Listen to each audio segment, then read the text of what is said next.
Welcome, dreamers and night owls, to Sleepy Storyteller, the place where gentle tales carry you into worlds of wonder, wisdom, and warmth.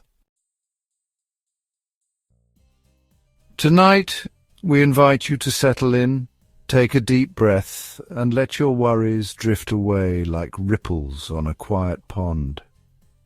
Under the soft glow of the moon, deep in the heart of the forest, an old fox named Renard sits by the water's edge, lost in memories of the past. But change is part of nature, and sometimes the wisdom of the wild can show us the way forward. This is The Fox and the Moonlit Pond, a story of reflection, renewal, and learning to embrace what lies ahead. So close your eyes, relax, and let the stillness of the night carry you into a peaceful slumber. In the heart of the quiet forest, where silver mist curled through the trees and fireflies danced in the undergrowth, an old fox named Renard sat beside a moonlit pond. The forest was alive with gentle sounds. The rustling of leaves, the distant hoot of an owl, the soft babble of a nearby brook weaving its way through the underbrush. A cool breeze carried the earthy scent of damp moss and fallen pine needles, stirring the ferns that framed the water's edge. The pond itself was a perfect mirror, reflecting the vast expanse of sky above, where the moon hung full and luminous, casting a silver glow over the land. It was a place of stillness, of quiet contemplation, and Renard had made it his sanctuary. His fur, once as vibrant as autumn leaves, had faded to the soft russet of late-season brambles, and his once swift legs carried the weight of time. He moved with care now, no longer darting through the woods with the reckless abandon of youth. Each night he came to this pond, drawn by the familiar ritual of watching his reflection. He would sit at the water's edge, his amber eyes scanning the surface, noting the way his image wavered with each ripple. In the stillness of the night, he often lost himself in those shifting shapes, seeing not just his own face, but the many seasons that had passed through his life. He remembered his younger days, how he had darted through the thickets with boundless energy, how his sharp wit and quick paws had made him the finest hunter in the forest. There had been a time when he could chase down the swiftest hare, outmaneuver any rival, and weave through the trees like the wind itself. His body had been strong, his instincts sharp, his heart filled with the thrill of the chase. The forest had been a playground then, each day an adventure, each night a well-earned rest beneath the canopy of stars. But those days had passed, and now, as he gazed at the shifting image in the water, he felt adrift, caught between memory and reality. The fox staring back at him was older, slower.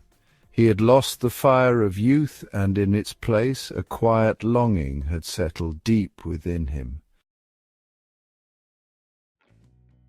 The nights in the forest were gentle, filled with the soft rustling of leaves and the occasional hoot of an owl perched in the high branches. The stars above shimmered like 1,000 tiny lanterns, their light stretching endlessly into the dark abyss of the sky. Renard often found himself tracing the constellations with his eyes, remembering the stories his mother had once told him about the stars. The great elk, the 3 hares, the silver path, they were maps of the sky, guiding those who knew how to read them.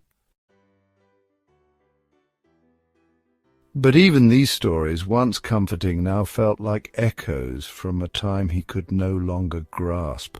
The stars had not changed, but he had, and the thought weighed heavily upon him.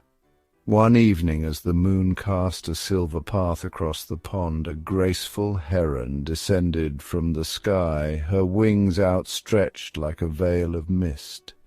She landed beside Renard, her long legs barely disturbing the water as she peered down at him. The stillness of the moment was profound, the only sound the gentle lapping of water against the shore. You watch the water as if searching for something. Renard, Vio. I watch my reflection. I used to be faster, stronger. The forest was mine to roam. Now I sit here remembering the fox I once was. The river does not cling to the stones it once touched. It flows forward, always shaping the land anew. Why do you resist the current of time? Because moving forward means letting go. It means accepting that I will never be who I once was. The river does not forget the mountains it came from, nor the valleys it has shaped. It carries all of them within its waters, even as it flows forward. You are not leaving your past behind. You are bringing it with you, shaping the world in a new way. Renard was silent. He had spent so long looking backward that he had not considered what lay ahead. For the first time in many seasons he rose to his feet, not out of habit, but with purpose. The night air was crisp as he followed Luma through the forest. His paws moved slowly at first, but with each step he felt a newfound lightness, as if the weight of years was lifting. As the moon rises higher and the night deepens, Renard's journey reminds us that the past is a part of us, but it does not define us.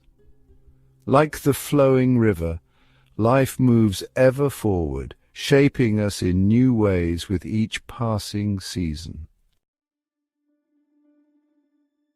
Thank you for joining us on this gentle journey through the forest tonight.